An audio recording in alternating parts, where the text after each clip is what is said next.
Roxo Media House. Hey Frog fans, welcome inside the Flying T Club studio here at Roxo Media House. I'm Jaise. And I'm Seldon with the TCU Football team. Thank you for always supporting TCU's football program, and we're excited to get after it in the Carter soon. We're also excited to host this edition of Frogs Today. In today's show, we're recapping the opening weekend for TCU Baseball, men's and women's basketball who were on the road. Plus, we'll look at TCU men's and women's tennis. The number 4 ranked beach volleyball team kicks off their season in Houston tomorrow. We'll also catch you up on Equestrian and Rifle. We wish SuperFrog a happy birthday and the start of TCU football spring training. We are less than 200 days away from kicking off in the Carter. So much to get to after a quick word from one of our sponsors. Stay tuned. We're lucky to have a collective that's as strong and as powerful as the Flying T Club. It's a big deal for us. It is a game changer. You know, I would just encourage any fans out there to support it. Everyone asks me, what's the biggest priority? And I say, NIL is big. Please jump on board, show these student athletes how much they mean to you. The thing about NIL is I think there's a right and a wrong way to do it, and the Flying T Club's do it the right way. Let's keep winning. Join the Flying T Club today. Welcome back inside the Flying T Club studio. I'm your host, Jaise. Frog ball is back. TCU Baseball had their opening game this past weekend and went 3-0 against Florida Gulf Coast. Peyton Tolley reached 150 strikeouts, starting the opening game with 4 off the bat. He also was awarded with his 100th career hit. Yeah, I think that the big thing is, like, there's not an easy out in this lineup. Like, we're constantly knocking on the door, constantly at your toes, just always somebody's due for something. You know, it's that's hard to pitch to. I mean, I pitched to it the other day, last inter squad, and it's like it's really hard to get 3 consecutive outs with these guys just because you're just up and down lineup. You know, it's pretty special to be a part of that lineup. And Carson Bowen hit a career milestone of 50 RBIs, earning a career high of 5 RBIs in Sunday's game, leading the Frogs to victory. Bowen spoke to the media after the sweep of the Eagles along with head coach Kirk Saarloos. Really swung it well, and we swung it well, so I think it was just going to be a battle and see who could outlast each other. But it's huge, especially going to next week. We got Texas State and then UCLA, so it's definitely big having that momentum. Well, I think we did a lot of things really, really well from a team aspect. We got some stuff that we have to clean up, and that's why you play. That's why we're playing. So opening weekend, I thought everybody did a pretty good job. You know, the pitching this weekend wasn't what we expected, and that's I'll take 100% blame on that deal. We're a good pitching staff, and we'll show that. And we had a lot of guys, Mosiello again, another guy that hasn't pitched since 2022. So we're gonna get the people in the right roles, and I still 100% bet on our pitching staff. And once that happens, I think it's you got a pretty good combination, and we'll clean up. I think we made 4 errors today, so there was some sloppiness on the weekend, but the resiliency and the offense was the calling card on the weekend. I don't know if I expected it to be written up just like this, but I expected to win, no doubt. I think our offense is obviously, like I said earlier, we're never out of a game, but then you have to credit some of the guys. Sloan came in there and kept us in it, and Benny Abelt went up there and obviously slams the door like he always does. But it's been a lot of fun, and this team, whenever we click, I feel like we haven't even played our best ball yet. We know we've made some mistakes, but it's going to happen early on in the year. But you get a little bit of a taste of what it's going to be like, for sure. I definitely think the pieces are there. Again, I think we got about 10 innings out of our starting pitcher, so that gives opportunities in the bullpen. And so, we have to start better, and we'll do that. Zach Morris, I thought threw the ball good today. I thought he threw the ball good today, and again, I think his best, baseball and pitching is ahead of him. And, and same thing with Plecker, same thing with Tolley. Tolley hadn't been in that environment, to be honest with you. And, talking a little bit with him, really never played in front of that many people. And so now everyone's kind of got their feet wet and understands what it's like. Credit to the coaches, because they let the older guys, or they let the returners kind of control everything. They let us be able to be us and help everybody out. And it really is player-led, and it's a lot of fun. And I'm just proud overall of, how even the guys that didn't play, what our dugout was like. That's something that as a head coach, you look at all the peripheral things a lot of times, not just the on-field things. And that was, for me, something that was really special on the first weekend, and not really having to coach that. You know, if there was a little lull in here or we felt like we were a little bit flat, you had some returning guys, you know, voicing it, and not just the coaching staff. I think, like I said, the resiliency of it's tough to lean on your offense and feel like you got to come back all the time, and they just kept answering the bell, and that's a good characteristic of a really good team, is that, you know, when your pitching's not up to par, you have other areas to help pick the team up, and so that was a nice sign, and it was fun to watch our guys play offense for sure. We talked a lot about, you know, being a pack of wolves, you know, and really how do wolves go on the hunt for big game hunting, and they do it by just wearing down their prey. And I think that's what we saw this weekend, was the fact that they can wear down some opponents, not just by the home runs, but by being tough outs, being tough two-strike, you know, outs. Even if they're not, you know, getting hits, them in two-strike situations are really tough to get them out and to finish them off. So, and I think it just gives length to the lineup, and it's fun when you can just keep passing the baton and you don't feel like, well, if this guy doesn't get the hit, we got to wait another X amount of players before we feel comfortable again. We feel great 1 through 9, and with how they're playing offense. You know, some of those things we learn, you know, I thought, like you said, Coyer was, for me, you know, a star on the weekend, being able to come back Sunday after pitching on Friday and giving us quality innings. And, you know, I think on Tuesday, there's going to be a lot of opportunities for the guys that didn't get in today. And so with Ben Hampton starting, and then having a lot of guys that we trust down there, and give them opportunities on Tuesday against a really good Texas State team. So I don't think we really were shocked by anything. I think, like with any season, you're figuring yourself out, and that's why you play non-conference the first 3 weekends, is by the time the 4th weekend and conference rolls around, you want to know which buttons to push with different personnel and stuff like that. So I'm excited. Sammy Meyer's probably going to get a start on Tuesday. See him out there for the first time. So we're getting a lot of people out there for their first time, and looking forward to what they do with their opportunity. The boys continued that streak Tuesday when they played Texas State and hung on to win 6-5, moving to 4-0 on the season. Next up is this weekend at Lupton against UCLA. Good luck, Frogs. Now on to basketball. The TCU men's team battled number 23 ranked Texas Tech on Tuesday and couldn't finish down the stretch and suffered a heartbreaking 82-81 loss at the United Supermarkets Arena in Lubbock. Head coach Jamie Dixon at the press conference after the game. Happy with our guys, how hard they played, out-rebounded by 14. It's hard to lose a game when you out-rebound a team by that much. 13, I guess it was. But we did. Obviously, you look at the numbers, the stats, we outshot them from the field. You know, we played hard. We could execute better down the stretch and defended certainly better. They got to the line all day, but you know, obviously the number that stands out is free throws. So they beat us at the free throw line. They got the win, the 1-point win. So congratulations to them. Yeah, definitely been in the 12 5 years now. It's definitely hard to win at a home place, you know. So just coming in, you know, you got to just play hard, and we can't, like E-Man said, we got to stay disciplined. That's one thing that we did kind of wrong down the stretches, fouling, and that's really what happened for real.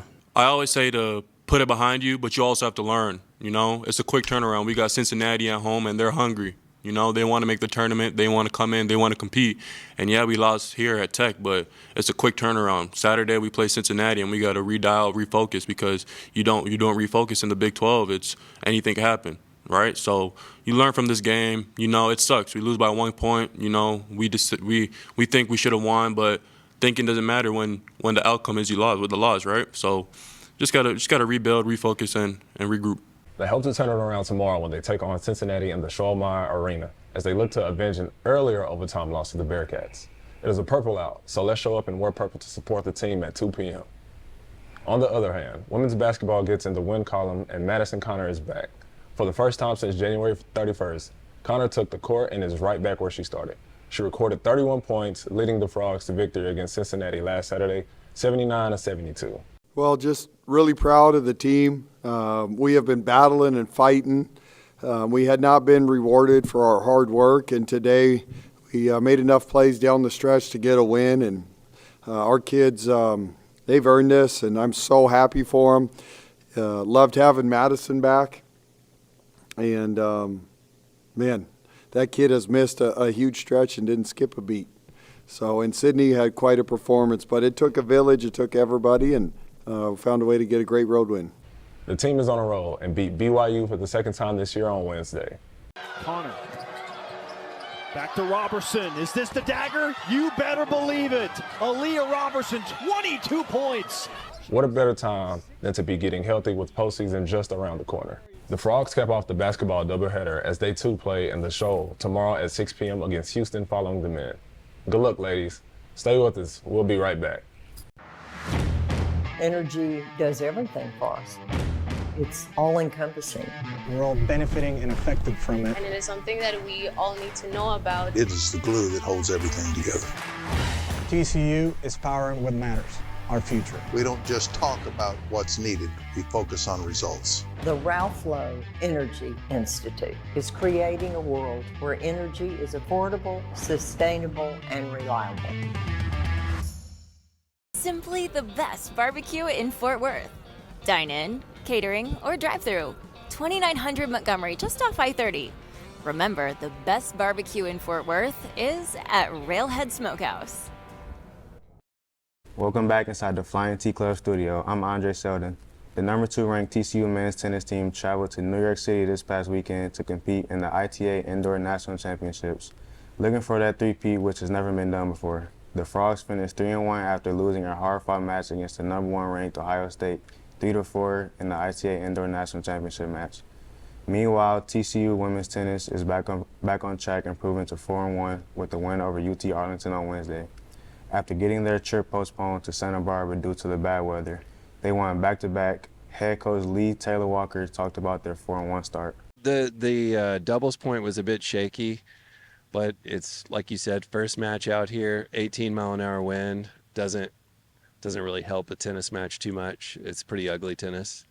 But I thought everybody kept their composure through the doubles, and I felt like once we got that doubles point, everybody settled in, and we had some pretty dominant first sets. And UT Arlington's good. You know, they'll be up for winning their conference again this year like they always are. Coach Diego does a great job there. And so it's a nice little test before we get into, you know, some of our thick of our schedule. It was great to have a win here at home. Obviously the win played a factor, but you know, we're always going to have challenges, and that was a challenge last night. And maybe it's the crowd on the road, or you know, we're going to schools that we've never played at before who are new to the conference, so there's always going to be a challenge. But I think the girls really overcame the win last night, and you know, difficult opponent, and the girls did so well. They crushed it. Yeah, it was a great match. To have it in the middle of the week before we're going on the road against LSU. Also, our first time playing out here was really fun to finally. It felt like it's been a while since we were able to play with the indoors and then the trip canceled, but we were all just really ready to go with the conditions that it was also hard. So it was just a good first test for us out here. Got about 8 teams on our schedule that I'd say we're neck and neck with. And one of them's this weekend, LSU. So we needed that little test last night to be ready, because we're going to bump it up a notch in competition. And LSU is one of those teams that, you know, on paper we're kind of all the same. And so this will be our first team we go up against. Of those 8 on our schedule that are, you know, in the RPI, it's right there with us. Obviously one game at a time, but also, you know, knowing we're going to be on the road for a while, we're going to miss school, so we got to prepare for that. And, you know, I think we just got to be excited for the opportunity. LSU, it's a great opportunity for us to get back from last year. We took a loss to them last year, but I think, you know, it's a new team this year. We have a new confidence among us, and great opportunity. And I think, you know, overall we're just excited to get into conference play, whether that's at home or on the road. And, you know, it's obviously tougher and not maybe as fun not playing here at TCU, but, you know, we're excited and we're ready to go get the win. We have good chemistry with our team, but those road trips add to that. You get time in the buses, you get time at restaurants, time at meals, and it's a lot of time together. So our team's really gelling right now. You know, the depth in our lineup this year it's so good. You know, the girls playing 1 and the girls playing 6. Like there's not much between us. I think the depth in our lineup is so strong, and we have a confidence in each other and we have a confidence in ourselves that I don't think we've had in a few years, and I think that's shown on the court so far. You know, we're willing to take on anyone, and we have the confidence to do that and to win. So it's a nice feeling and makes playing really fun. If you want to be a really good team, you got to beat good teams on the road. That's just part of it. So, but we're excited to go down there, and I feel like our depth is really going to show. That's where I look to see us really beat a lot of these teams, is that you can really throw our lineup out there however you want. It doesn't matter. We've got a deep roster, and anybody can play anywhere. We've got a very deep roster, and we can play 1 through 6 with anybody. They're ready to continue their winning streak when they take on LSU this Sunday in Baton Rouge. Good luck, ladies. On the other hand, number 4 ranked Beach Volleyball starts the 3rd Coach College Classic today. They will play number 6 and number 15 ranked LSU and Washington, respectively, as well as Central Arkansas and Houston Christian in Houston this weekend. The girls are excited to get back in the sand as they kick off the Conference USA. Good luck to our beach team. Turning to rifle, our Horned Frogs have once again qualified for the NCAA Championships, which will take place in Morgantown, West Virginia, March 8th and March 9th. This marks their 18th straight trip to the NCAAs, competing for their 4th title. Continue to watch our coverage for more on our historic women's rifle team. Women's Equestrian are celebrating their seniors as we speak against number 7 OSU. Get out to Bear Creek Farms right now and cheer on our frogs. They have a lobster food truck by Saving Hope Animal Rescue. Get out there, Frog Nation. And finally, TCU Football is already hard at work preparing for spring ball, which starts March 23rd. Yeah, it hurt. It hurt because you see the work you put in, and you just wonder, like, what, you don't want to have regrets, you know, and so you look back and you're like, man, did I let things happen that shouldn't happen? And so that's the focus right now, is holding each other accountable. And it hurts to sit there and watch people on television playing bowl games and being at home. And, you know, we're all competitors. We don't want to sit at home and have Christmas break off. We want to be playing in a bowl game.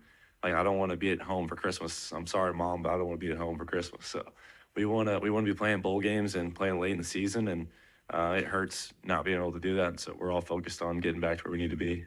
Yeah, you know, I think the biggest thing you learn about from that first year to last year, is just the talent. Talent doesn't matter like people think it does. And it's great to be talented, and you want to have the best talent you can and possible. But at the end of the day, that's not what makes you win. Everybody has talented players, and it's about the other things. It's about, you know, holding each other accountable and doing your job and having discipline and just loving each other. I mean, that's the biggest thing, is just having that bond, and that's something we're trying to create and trying to make happen. And we're doing a lot of things, being really intentional about just getting together and just getting each on the same page and making sure that we're all on the same page going forward. And so I think the biggest difference was just, it wasn't the talent, it wasn't the coaches, it wasn't anything like that. It was just that bond and just the leadership and some of that stuff. I was a part of both years, you know, my first year as a freshman year. And, you know, you kind of walk away from that year and you're like, man, like, you know, go win 12 games, go to the national championship, you know, it's just kind of how it goes. And then you learn last year that's not how it goes. You know, you lose 7 games, and, you know, we talk about it sometimes, but it's the pain of the preparation is you pick your pain. You either feel the pain of getting on the plane after you just lost to Texas Tech, or you can feel the pain of preparation. And we're choosing preparation because we know what it feels like to get on the plane after losing to Kansas State and get on the plane after losing to Tech, and looking across the locker room and seeing guys, you know, emotional because of what just happened. And it hurts. It hurt me. It hurt a lot of guys. And I don't want to see that again. And so I think when you have that experience, it means a little bit more to you. The team's been working hard this offseason, and we officially start right after spring break, and we're ready to step out into the Carter wearing purple. Stay with us. We'll be right back. In Botham, we put people first. So we simply start by listening to you. Whether you're searching for customized insurance, HR, or financial solutions to protect your home, car, health, business, or employees, our specialists are here to serve you. the people you care about, and your success. Higginbotham, Insurance, HR, and Financial Services. Inspired by you. Before we go, make sure to check out Players Club every week, filmed right here in the Flying T Club studio. This week's guests are two other TCU football transfers, Ken Seals and Drake Dabney. Going off of that, if you could watch one movie for the rest of your life, what movie would it be? The movie Real Steel. It's probably I don't know if I know it. my favorite movie ever. You know what I'm talking about? With the it's like a robot boxing movie. What? It sounds like childish and goofy, but if you Is it a cartoon? No. Oh. It's like a real So it sounds childish, so like I life. thought cartoon. like real life big robots boxing, and it's like basically this kid, like his mom passed away and he lives with like his stepdad, or not his stepdad, his actual dad, his biological father, and then he ends up fighting robots for money, and they train, and it's a great story. Interesting. I could watch it every day. We've had a lot of fun hosting this week's episode. For everyone behind the scenes here at Roxo Media House, I'm Andre Seldon. And I'm Jaise Oliver. Thanks for watching this week's show, and thank you for always supporting the TCU football program. Please like and subscribe to Frogs Today for the best coverage of TCU athletics. Till next week. Go Frogs. Roxo Media House.